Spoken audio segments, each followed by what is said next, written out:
Le PSG trop timoré, messieurs? Vous êtes gentil sur votre résumé, parce qu'on dirait que Paris a dominé. Ouais, c'est les occasions, 2 occasions pour Paris. Oui, parce que là, on a vu que la seconde période, bon, après, il faut faire des choix. Effectivement, c'était chaud sur le but de Trapp. si le PSG est mené à la mi-temps 1-0, voire 2-0, si vraiment le Real est très réaliste, il n'y a pas problème. Hein, bon. Qu'as-tu fait de ta folie, nous disait Nicolas Berthet, qui a voulu titrer, comme sur le site, sur ce PSG. Qu'est-ce qu'il a fait de sa folie hier soir? C'est vrai qu'il a été trop timoré, ce Paris Saint-Germain-là. Il a trop, on va dire, été patient face à cette équipe, respecté cette équipe madrilène. C'est peu de le dire. En conférence de presse, la veille du match, Laurent Blanc avait pas mal insisté sur la possession du ballon, qu'il aimait bien avoir une équipe qui avait le ballon. Sauf que là, le ballon, oui, ils l'ont eu, 58% de possession de balle, je crois. Le problème, c'est que le ballon, ils l'ont eu dans leur camp. Ils ont fait tourner entre les défenseurs, entre Verratti, Thiago Motta, Matuidi. Mais ils ont eu tellement peur des contres madrilènes dont on a tellement parlé, les contre-attaques qui vont vite, qu'ils ne sont pas vraiment projetés. Ils ont bien attendu dans leur camp. Le Real jouant très bas, ça a donné un match sans grand intérêt, sans grand rythme. Et au final, c'est très très décevant. Et on a vu 3 attaquants qu'on n'a pas vu finalement. Oui, effectivement. Un petit bémol, le Real, quand même, c'était une grosse équipe hier. Il manquait certes Benzema, mais c'était la défense type. Au milieu, il y avait Kroos et Isco. C'est quand même pas les premiers venus. Pour moi, le seul problème et la seule erreur qu'a fait Benitez, c'est de mettre Ronaldo en pointe. Il l'a sacrifié. À mon avis, il l'a fait volontairement pour montrer que c'est lui le patron. Mais il aurait dû mettre Jessé en pointe et Ronaldo en dynamiteur offensivement. Mais bon, ça, c'est un avis personnel.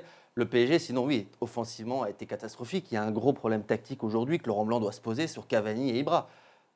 Ibra ne sait plus décrocher. Il était encore capable de le faire jusqu'à la saison dernière, mais aujourd'hui, il ne peut plus le faire techniquement. Il perd trop de ballons. Et Cavani est incapable de faire la différence ballon au pied. Donc, je ne comprends pas ce système en 4-3-3 avec Cavani sur l'aile, Ibra en pointe. Le PSG, alors en Ligue 1, ça passe parce qu'en face, c'est très faible. Il y a quand même une belle équipe du PSG. Mais clairement, il y a un gros souci tactique qui doit régler. Laurent Blanc doit avoir le courage de choisir soit de modifier son système, soit modifier les hommes. Vous entrez sur l'aspect tactique de cette rencontre. Quand la route s'élève, on a trop tendance à voir Zlatan Ibrahimovic, lui, descendre, aller à contre-courant. C'est ce qu'on a demandé hier soir en conférence de presse, tout simplement, à Laurent Blanc. Alors évidemment, avec sa star, il y a des pincettes. Mais vous allez voir qu'en filigrane, il y a quand même, à un moment donné, l'envie de devoir trancher et de secouer un petit peu le cocotier du grand Zlatan.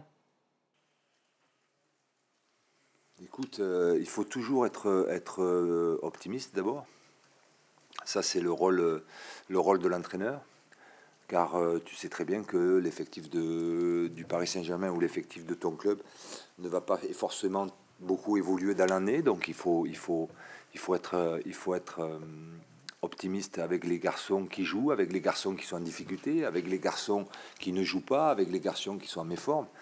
Oui, j'ai le choix de ne pas le mettre sur la composition d'équipe, de lui donner 15 jours de repos aussi, mais j'ai aussi le choix de l'encourager, de le faire travailler, que ce soit lui ou un autre, pour être à son meilleur niveau, quand il faudra être à son meilleur niveau, c'est-à-dire sur des matchs comme aujourd'hui, mais aussi sur des matchs, je l'espère, beaucoup plus décisifs dans le courant de la saison.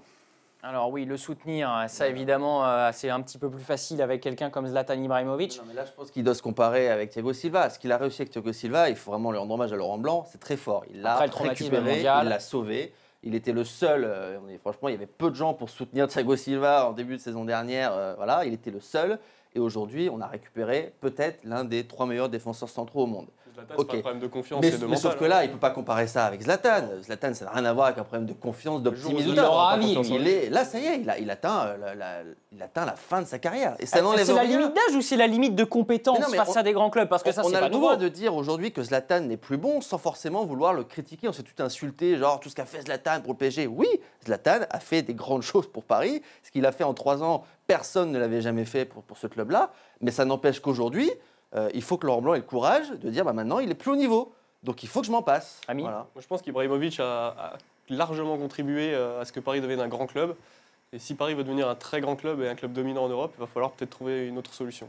Hier, on se focalise beaucoup sur l'attaque, mais ce qui est aussi décevant, c'est la performance des 3 milieux de terrain, parce que les difficultés des 3 attaquants dans ces grands matchs, c'est pas nouvelle. Sur la Sauf que transition. dernièrement, les milieux de terrain étaient tellement bons qu'ils arrivaient à bonifier quand même la performance du Paris Saint-Germain. Alors qu'hier, Marco Verratti a eu quelques fulgurances, mais il était moins bien. Blaise Matuidi, ça fait 3-4 matchs qu'il est un J'ai peu juste moins un bien. bémol sur Matuidi, il se prend quand même un carton jaune en tout début de match, qui à mon avis l'a plombé. Parce qu'il Ouais, mais même offensivement, il y a moins de, Ouais, il se mais- projette moins vers l'avant, il y a moins de box-to-box, comme on aime le dire en Angleterre.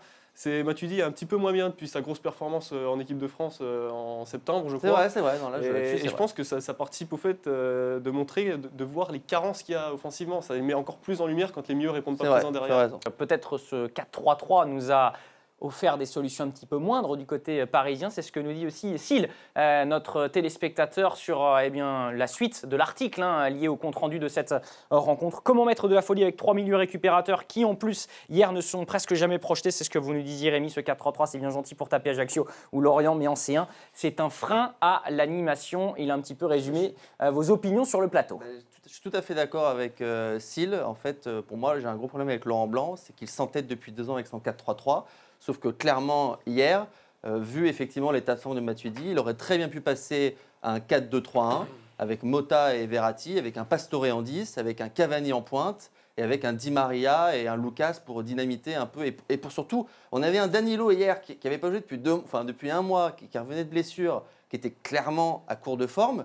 Ils ont joué que sur Marseille. Voilà, on ne l'a pas trop vu parce qu'on a oublié d'aller le Parce qu'ils n'ont titiller, jamais ouais. joué sur le côté droit de la défense du Real.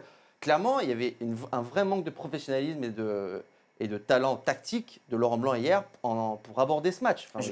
J'ai adoré, messieurs, ces débats pointus, franchement, sur le match.